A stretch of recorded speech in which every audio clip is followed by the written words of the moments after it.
dulu bapak kami miskin, nggak mampu berkorban, nggak mampu akikah. Biasanya anaknya terus melakukan itu untuk bapaknya.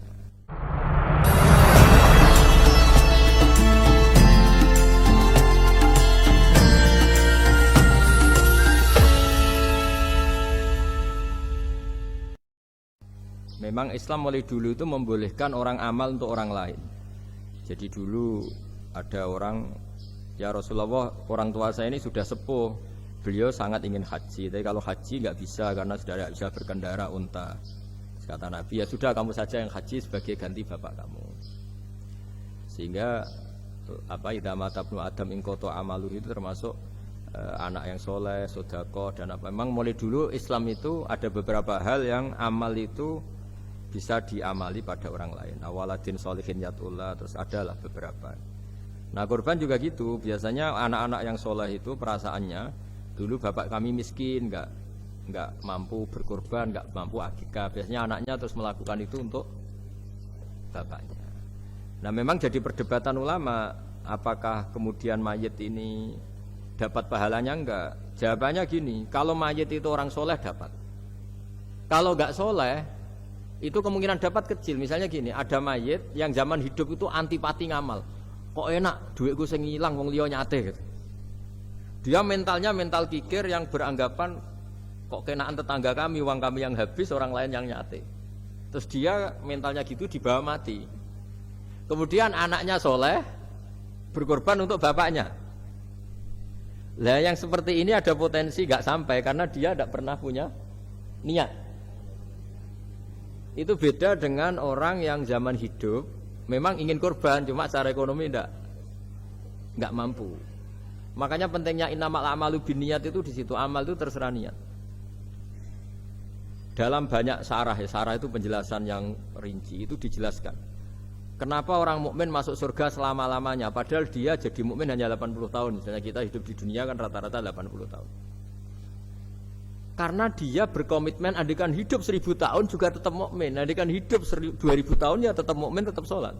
Setiap orang sholat perasaannya gitu. Andikan kita hidup 2000 tahun juga tetap seperti ini kan, ya tetap sholat, tetap. Nah, sehingga karena niat itu dia diganjar surga selamanya. Karena dia bayangkan andikan di dunia selamanya juga akan iman selamanya. Nah, orang kafir juga berkomitmen gitu, yang belum rubah maksudnya. Kalau dia hidup ya akan kafir terus. Ya, makanya dia kafirnya 80 tahun, misalnya hukumannya juga neraka yang lama sekali karena. Nah, kira-kira itulah. Makanya kalau mayat tidak soleh ini kita yang sebagai ulama berdebat karena tadi. Itu kan ibarat gini, ada mayat sama sekali nggak pernah sholat, bahkan dulu itu mengkritik orang sholat. Terus dia mati. Anaknya jadi orang soleh sering tanya saya, Gus, sholatnya bapakku tak kodoin ndak? Wong era sholat kodoin ya tak kuati kan? Beda dengan misalnya kita punya bapak soleh, misalnya terus pas beliau koma ya kayak misalnya ini koma 2 hari kan keluarganya kalau kodoin kan paling 2 hari pas koma. Lah ini orang nggak sholat mulai kecil sampai tua sampai mati. Anaknya soleh tersiksa, anak saya tak kodoin. Lah bapakmu sholat boten. Wah ya kesel gue. Sudah kesel, orang ini tidak pernah berkeinginan sholat. Kan beda dengan Nyun Sewu ibu saya atau bapaknya Mbak Ova. Memang ibu saya ya tidak sholat itu karena sudah koma atau sudah apa, sudah banyak alat-alat medis yang terpasang. Ini cara ngodoi jumlahnya ya jelas dan sumbut karena memang beliau andikan sehat komitmennya juga sholat. Nah ini yang orang kadang salah kaprah, bisa enggak amal sampai mayit? Sebetulnya di dunia ulama perdebatannya bukan masalah sampai tidaknya, mayitnya ini siapa?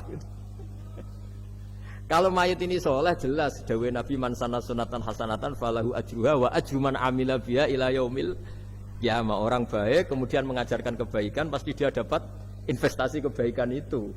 Dan siapapun yang meniru dia dapat sahamnya. Itu enggak ada perbedaan antara NU, Muhammadiyah, Wahabi semuanya sama. Yang debat itu yang nggak paham, tak jamin itu yang debat itu yang nggak paham. Wong hadisnya jelas sahih apa? Siapa yang mensyariatkan kebaikan, kemudian kebaikan itu ditiru oleh orang setelahnya, maka dia akan dapat kebaikan itu dan kebaikannya orang yang meniru itu. Itu kan hadis Semoga nggak ada perdebatan sama sekali. Ya terus yang terakhir ini terakhir betul itu. Ya sudah.